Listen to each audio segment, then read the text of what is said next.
नाज़रीन थेबा रोड आहे ऐं थेबा रोड ते असां मौजूदु आहियूं। हीअ हिकु मिसकिन पोरियत दर्ज़ी आहे, उनजो दुकानु आहे ऐं हीअ असुल में मालिक मकान ज़ुबैर समूह आहे ऐं उन में रेंट ते ही उस्ताद वेठो आहे, दर्ज़ी आहे। उस्ताद तव्हांजो नालो छा आहे? जी जानी लाशारी। राति जो नामालूम चोर हिन जी शटर भञी करे हिन जी दुकान तां 220 जी बैटरी 220 जी बैटरी ऐं यूपीएस सां गॾु कपिड़ा खाने में पिया हुया, माण्हुनि जा नवां कपिड़ा हुया, उन्हनि सिबियल तक़रीबन घणा हुया कपिड़ा? 30 खां 32 नवां कपिड़नि जा सिबियल जोड़ा बि खणी विया आहिनि।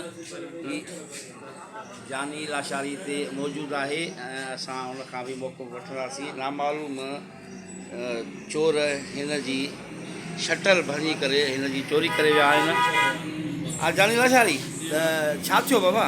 राति जो दुकान बंदि करे घर पहुतासीं। सुबुह जो हाजी आहिनि सॾु कराए मूंखे शटर मथे करे बैटरी यूपीएस मुंहिंजो सभु नवां। शटर खे तालो हूंदो न? ताला लॻल आहे, सुबुह सां कोई अलाए छा करे मथो ताला टोड़ियनि या टोड़िया नथनि, हेठो टपी आया आहिनि अंदरो। अच्छा, हेठों टपी आया आहिनि, शटर मथे करे हेठो टपी आया। अच्छा, घणी चोरी तुंहिंजी थी आहे? मतिलबु त 30-32 वॻा ऐं यूपीएस नई बैटरी वठी आयो हाणे सफ़ा ज़ीरो कोको मोड पियो आहे।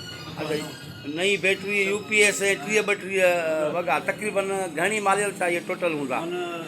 लख मथे आहे, लख ॾेढ खां मथे जो सामान आहे। तुंहिंजो हाणे छा आहे मुतालबो पुलिस खां? छा आहे, ग़रीब माण्हू बसि अलाह खे मञो वटाए ॾियो बसि।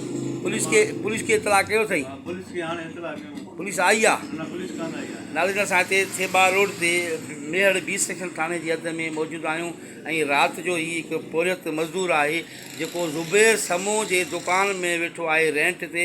नामालूम चोर हिन जो शटर भञी करे हिन जी दुकान तां यूपीएस बैटरी ऐं 30 खां 32 सिबियल नवां वॻा खणी विया आहिनि। हिन एसएसपी खां मुतालबो कयो आहे त चोरनि ख़िलाफ़ु कार्रवाई करे ऐं मूंखे मुंहिंजो सामान रिकवर कराए ॾिनो वञे।